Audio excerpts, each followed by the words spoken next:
Imagine loving a man so much, you carry your whole life and deposit it into his empty bank account, and then he turns around and offers you like puff puff to another man for small change. Yes, so this one no be Nollywood though, this na real life gist. Aunty Gistina is here again, your number one, undisputed, overqualified, extra spicy gist giving machine, your hottest in town. If you dey find soft gist, go and meet your Sunday school teacher. But if na the real raw and unfiltered palava you want, baby, you dey the right company. Sit down and buckle up because this gist, it will hold your neck like village thunder.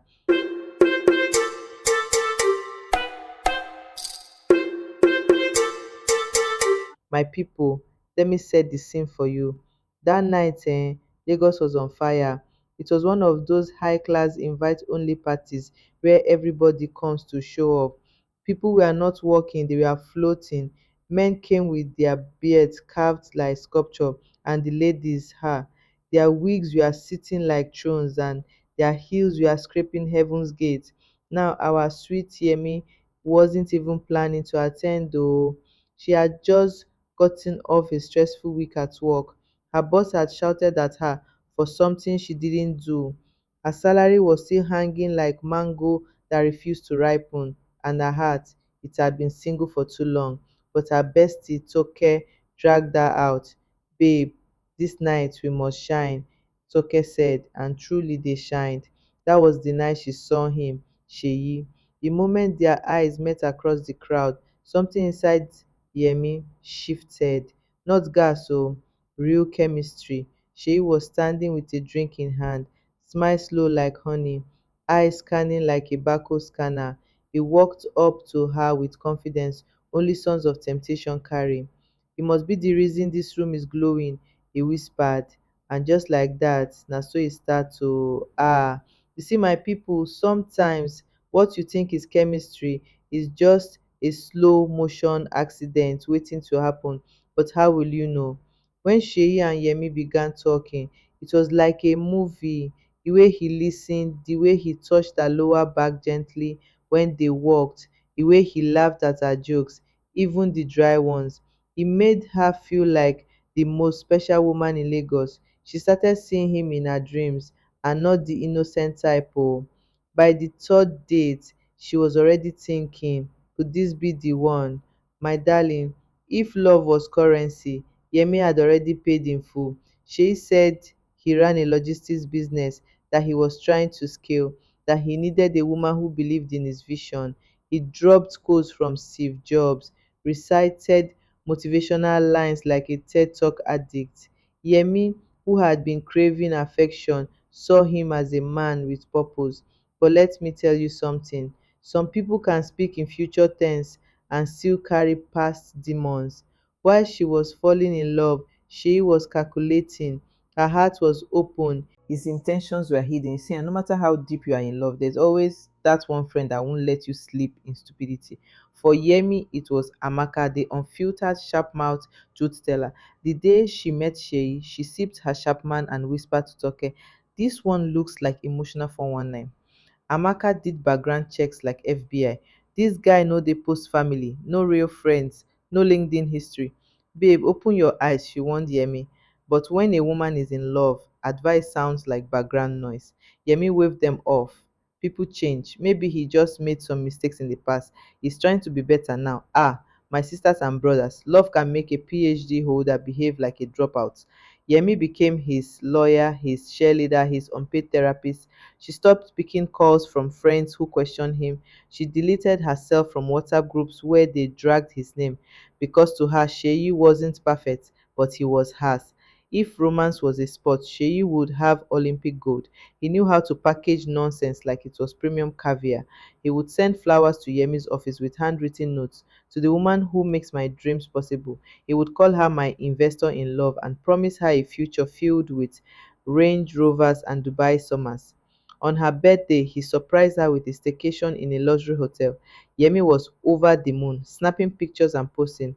When you date a man who understands your love language, but guess what? Sheyi borrowed money to fund the trip. From who? We didn't know yet. But one thing was sure, his charm was sponsored by debt. He would talk big dreams, say things like, I'm in talks with investors, or I'm about to close a deal that would change our lives. But rent was due. His account balance was shouting for help. Still, he was confident. Why? Because Yemi was now emotionally invested and financially too. Slowly, she began dipping into her savings. Babe, just 200K to cover this shipment, he'd say. I'll pay you back in 2 weeks. 2 weeks turned into 2 months. But each time, he would show up with chocolate, kisses, and sweet nonsense. He wasn't just dating her, he was managing her like a project. The truth is, red flags don't always wave in the wind. Sometimes they come wearing suits and smelling like Creed perfume. At first, it was the little things. He would get irritated if she asked too many questions. Why are you always doubting me? He'd snap. When she tried to discuss her feelings, he'd say she was too emotional. You are too intense, he'd say. Relax. One day, she accidentally saw a message pop up on his phone, a flirty text from another woman. When she asked, he flipped it. You are checking my phone now, so you don't trust me? Before she could respond, he stormed out, left her crying. My people, that's how emotional manipulators operate. They make you feel guilty for catching them red handed.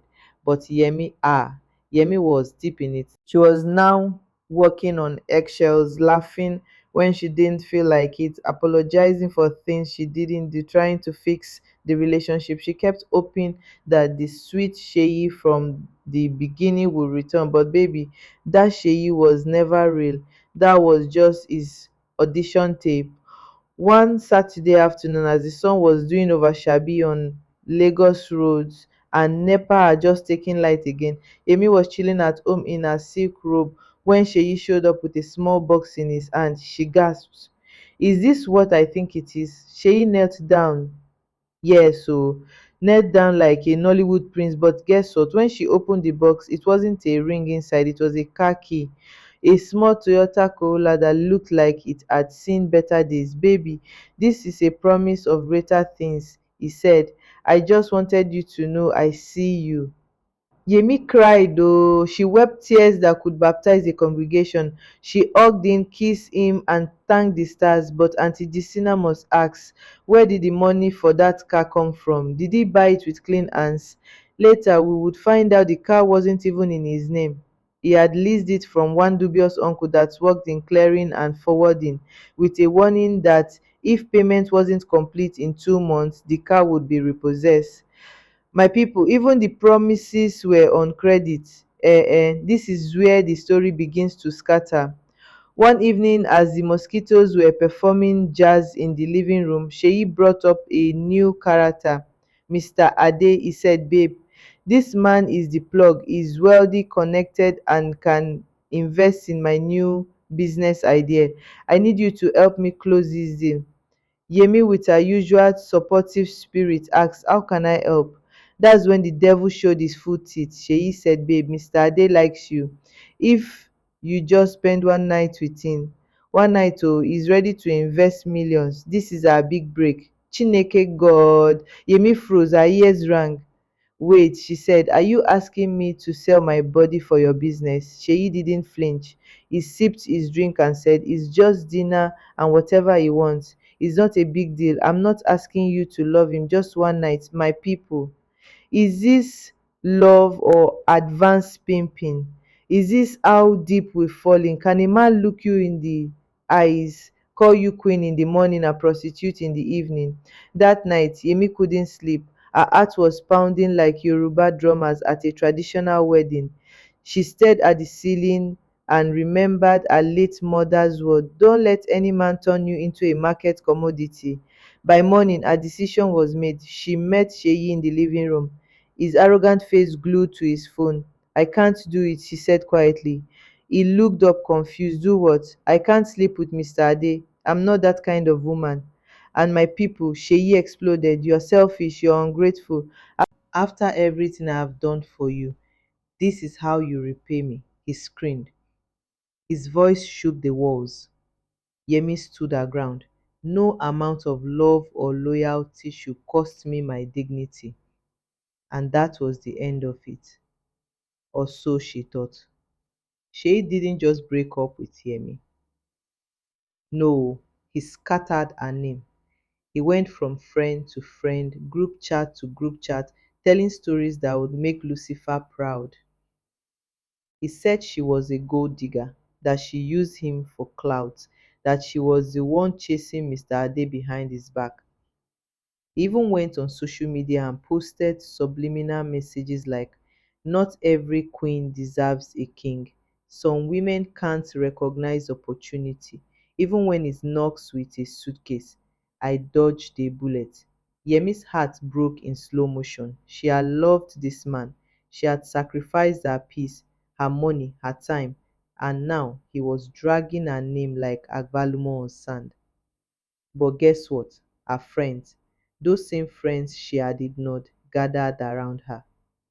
They pulled her from the pit. They reminded her who she was, a queen, not a pawn. After weeks of crying, self blame, and questioning her worth, Yemi wiped her tears, tightened her scarf, and stood up. No makeup, no lashes, just raw determination. She opened her laptop, updated her resume, and started freelancing. She began baking at night and selling during the day. She watched YouTube tutorials, she attended webinars. Slowly but surely, she built a business, not with Mr. Ade's money, not with Sheyi's lies, but with her own two hands. At first, sales were slow, others were few. Some customers paid late or not at all. But she didn't stop. She was focused. She knew that healing wasn't just emotional, it was economic. Months passed and Yemi's kitchen business grew wings, then legs, then wheels. She opened a small shop, hired two assistants, bought a POS machine. She started sleeping peacefully again, this time without fear of betrayal in the middle of the night. My darling, they thought she would crumble, but she rose like bread inside the microwave.